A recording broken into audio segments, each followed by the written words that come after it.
62% of wives cite communication as their top challenge, while 68% of husbands report sexual intimacy concerns.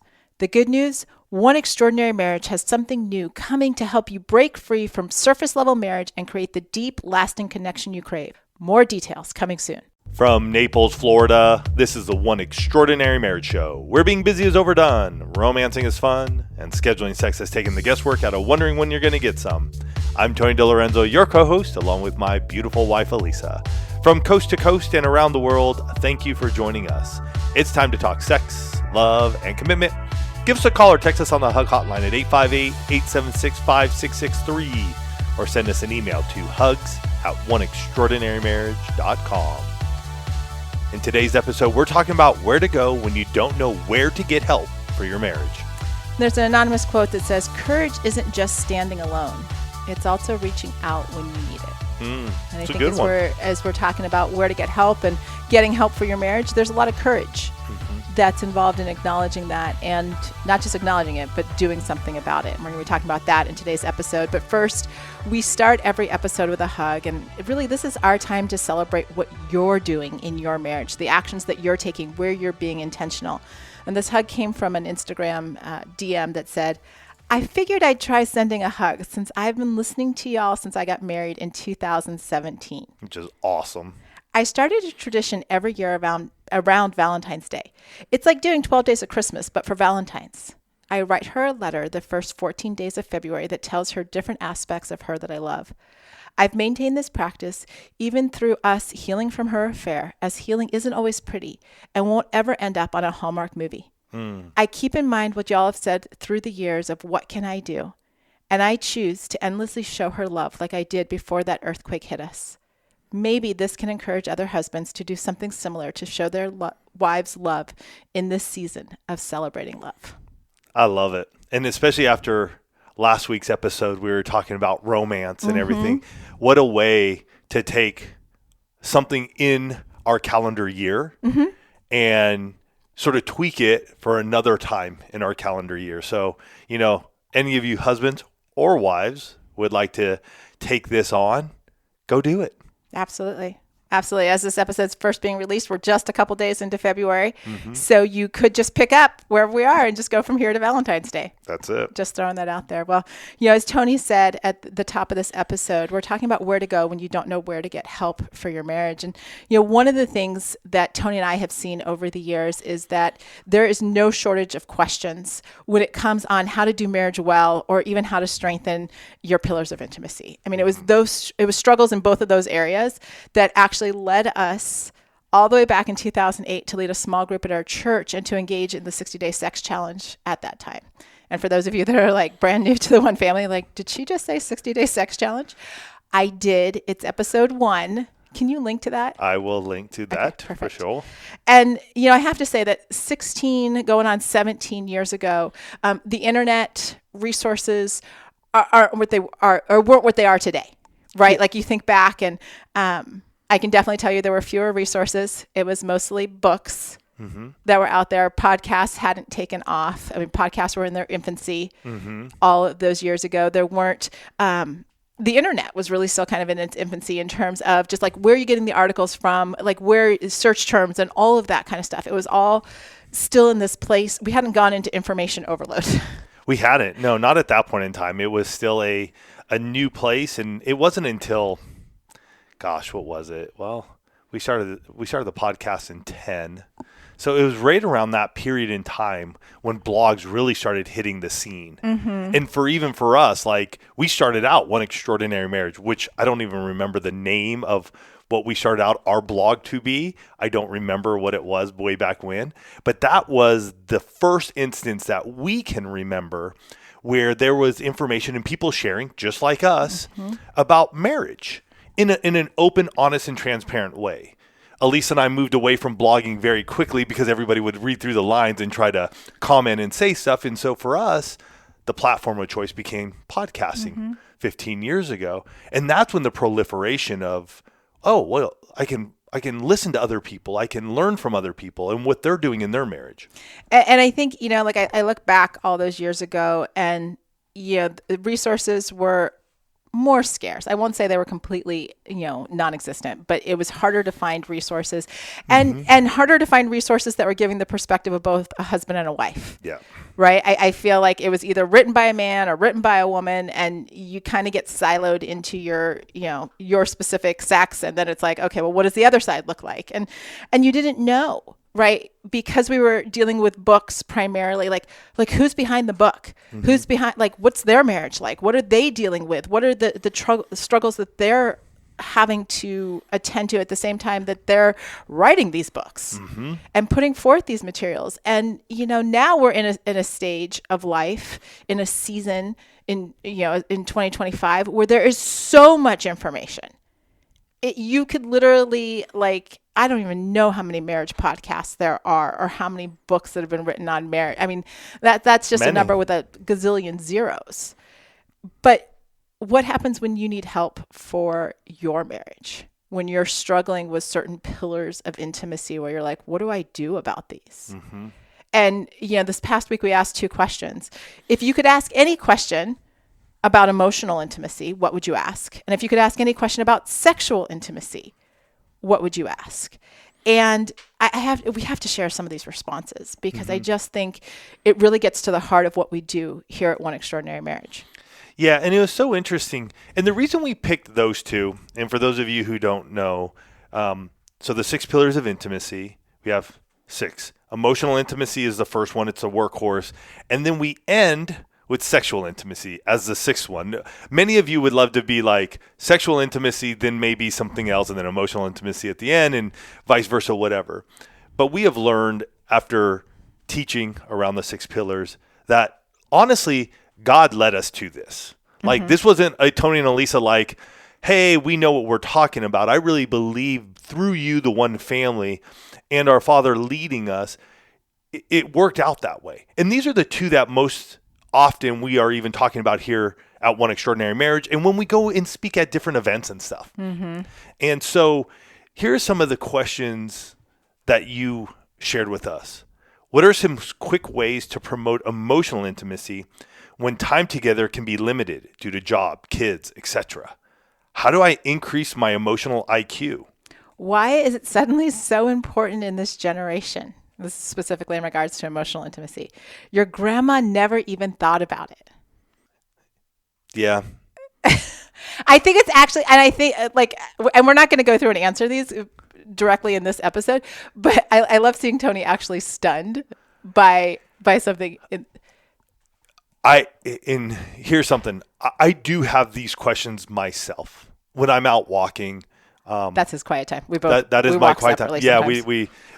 The beautiful thing about living in Florida here in our gated community, which we love, is that there's a ton of places to walk. And I even have this question at times too, like, why do we have such a propensity,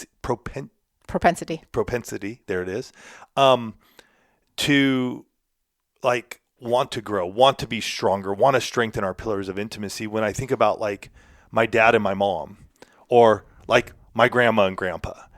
And I really think it's because as we age, and not even age, but as we the generations advance, we do want to be better than what came before us.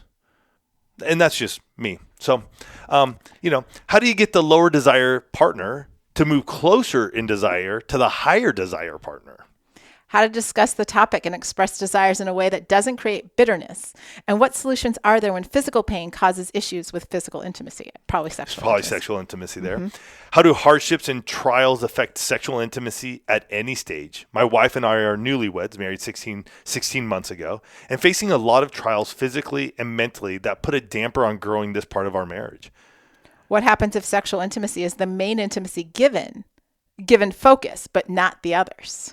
That's a good question, too. And, like Tony said, we specifically asked about these 2 intimacies, not just because they bookend the 6 pillars of intimacy, but because many of you actually participated in a survey that we did at the end of 2024. And out of that survey, there were 2 really striking results. 62% of wives cited communication or emotional intimacy as their top challenge. And 68% of husbands reported sexual intimacy concerns. Which is Yeah. Okay, so we've got the emotional and the sexual, right? Mm-hmm. And then we started digging into those responses and got a little bit more. And we're sharing this with you because we just kind of want to give you an understanding of why and what's happening here. So the challenges for wives are that they feel emotionally disconnected and unheard. There's struggles to communicate needs effectively. They're wanting deeper spiritual and emotional intimacy and are feeling stuck in surface level interactions and are unsure how to rebuild trust and connection. And this is for the wives. And now for the challenges for us husbands, we're frustrated by lack of sexual intimacy, caught in cycles of conflict and shutdown, not knowing how to understand our wife's perspective, wanting to be a better leader, but lacking framework. Feeling alone in our marriage struggles.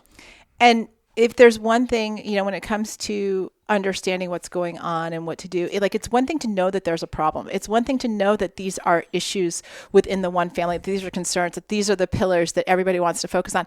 But here at One Extraordinary Marriage, we don't just sit with the knowledge that there's a problem.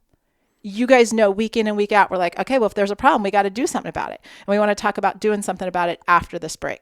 Do you feel overwhelmed when it comes to makeup? Well, Charlotte Tilbury has bottled 30 years of artistry into easy to choose, easy to use beauty products. You can't go wrong. They're flattering for everyone, everywhere. That's the reason why she is the queen of glow. Her rigorous standards ensure that every product is designed and formulated for performance like nothing else on the market. Take her iconic Hollywood Flawless Filter. With one product, you can blur, smooth, and illuminate the look of skin. Plus, it's skincare infused for clinically proven hydration for up to 24 hours. From red carpets to influencers' bathrooms, her legendary icons have gone viral for making everyone look and feel like the most beautiful, confident version of themselves. Charlotte Tilbury is performance you can trust. It's legendary for a reason. You can use CT Podcast 15 for 15% off on charlottetilbury.com. Plus, new account holders get free delivery. This ad is brought to you by Charlotte Tilbury, USA customers only, and valid until March 2nd, 2025. For full TNCs and exclusions, see the Charlotte Tilbury website. Work management platforms. Ugh, endless onboarding, IT bottlenecks, admin requests. But what if things were different? We found love in an open space. Monday.com is different. No lengthy onboarding. Beautiful reports in minutes. Custom workflows you can build on your own. Easy to use, prompt-free AI. Turns out you can love a work management platform. Monday.com, the first work platform you'll love to use. We're back. And we're talking about what to do when you know things aren't quite where you want them to be. Like maybe as Tony and I were reading the challenges that wives are facing, husbands are facing, you found yourself in one or two or maybe more of those points, and you're like, dang, that sounds like me. Or the questions that were asked, and you're like, that's a question I've been asking myself for, 2 weeks, 2 months, 2 years. Absolutely. And, it's one of those things where, again, in our own marriage, and Tony and I will never get behind these microphones and profess to be perfect, profess that, the last 28 plus years have been all rainbows and unicorns. It actually would have been a really boring podcast if we'd never had any issues. So the fact that we're getting close this year to, we won't quite hit it. We'll come very close to episode 900 at the end of this year. Means that we've got a little bit of baggage and junk to work through. But for years in our own marriage, we knew we had problems. We knew that we needed help. We knew that things weren't going well, but we kind of got into two main mindsets, right? One is that if we ignored our problems, they would miraculously just go away. That was a big one. And I would say that was a big one in the first 10 years of our marriage. Although right in the middle of that, we did get out of debt. So there were glimpses of hope. Sure. But a lot of times when we face something, we would more than likely not discuss it, ignore it, put it under the rug and sort of move on and not really deal with it again. Yeah. So we're going to ignore it, or we're just going to, be in this place of just time. So it's either just ignoring it or it'll get better. After the kids get, past the baby stage, or there was always some time frame in the future where this wouldn't be a problem. So we weren't quite ignoring it. We just knew that we just had to get out of this season, right? Get out of this season. And the reality was. Can I say something about seasons though, real quick? And I just want to say from perspective, this is one thing I wish I would have done.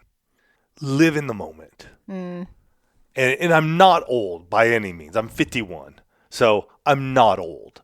And yet I can look back 20 years now and go, I had this like, when we get here, everything will be better. Mm-hmm. And then we would get there. We wouldn't celebrate there. And then it was on to the next thing. And again, that could be with children. That could be with like buying the first home, the next home, the third home, this car, going on that vacation or doing this thing or accomplishing something. And yet, there are times in our marriage and I look back and I go, I probably should have spent a little more time in the moment. And I try to do that much more now and celebrate. And again, celebration can be vastly different for all of us. And yet I just want to say, like, if you're in your marriage and there's a problem, don't think that like when I get to this stage, it's all going to go away. Because we're 51 and I look back 20 years and there are still issues that we still need to dive into now that are different than then. Oh, yeah. And it doesn't go away. It's just there are different solutions we need to come up with to overcome the issues. We got to get help in different places to address where we are now. Well, and for us, throughout the years, especially those of you that are brand new, you don't know this, but we almost got divorced twice because we didn't understand the concept of the 6 pillars of intimacy. I mean, we hadn't created it yet, but we didn't understand that there were these different factors that made a difference in your marriage, that emotional, physical, financial, spiritual, recreational, and sexual intimacies all played a role. And we for sure hadn't mastered any of them for all of those early years in our marriage. And that I think is really what becomes a challenge for so many. Like, what the 6 pillars are, but you don't know how to master the skills that are needed to make them extraordinary in your marriage. And we've seen this in, the emails that we get from you, your DMs, your voicemails. And even when we talk to you at live events, you're like, I get it. I get the framework, but we haven't mastered what we need to do. And we want you to know we've heard you. Mm-hmm. We don't just sit back and go, okay, well, that was a nice conversation, or, let's respond to that email with a quick little response, and we just like file it away and go on. And we keep hearing things. And you guys know this. When we hear things over and over and over again, we recognize that if multiple people are saying it, then that means that we have a responsibility to the one family and to the extraordinary marriage that you all want to create to do something about it.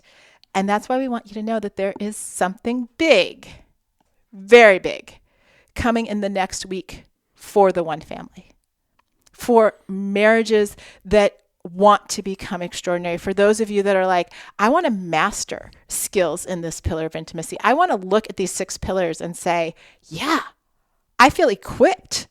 I feel that I have the ability to talk to my spouse. I have the ability to look at a challenge and go, where's the solution in this? Mm-hmm. Right? We're so excited about what this is going to be for all of you because, again, this isn't about just Tony and Elisa having an extraordinary marriage.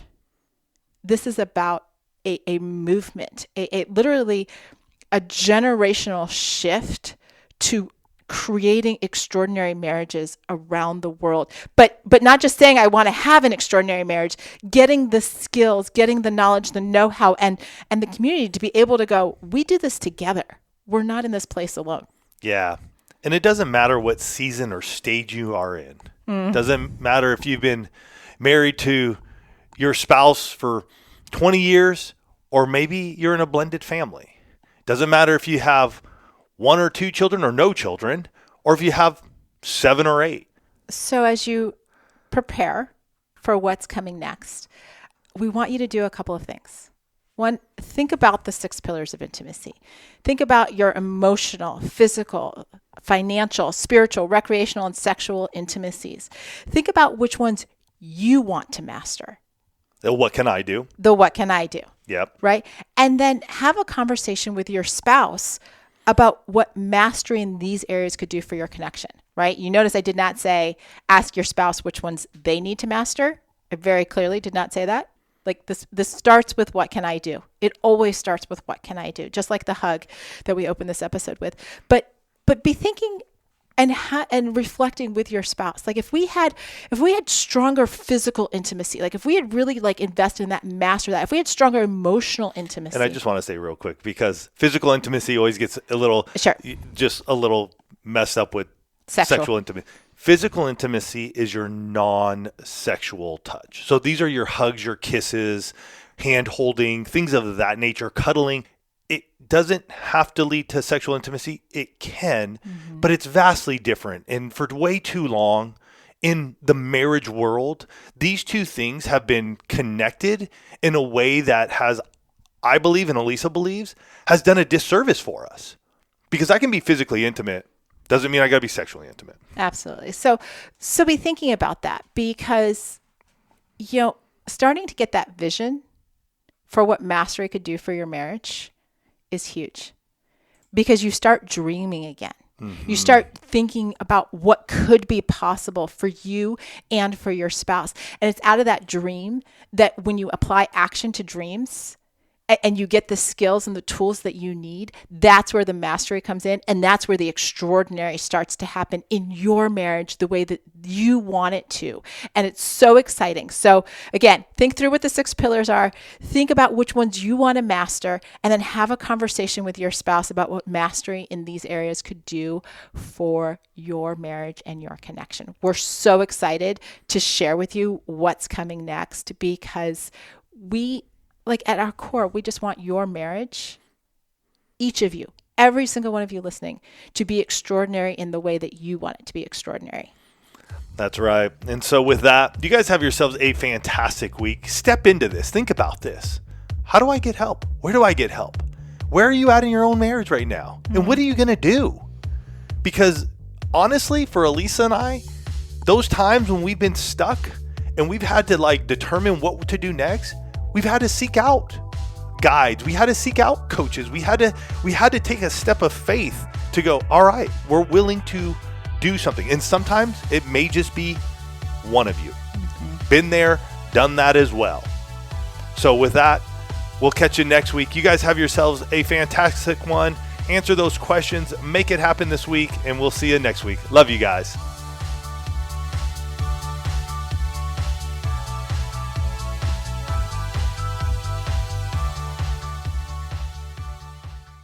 Thank you for listening to the One Extraordinary Marriage Show. If you love this podcast, please leave a review on Apple, Spotify, or wherever you are listening. Your review helps others find the show and know that it's the right fit for them and their marriage.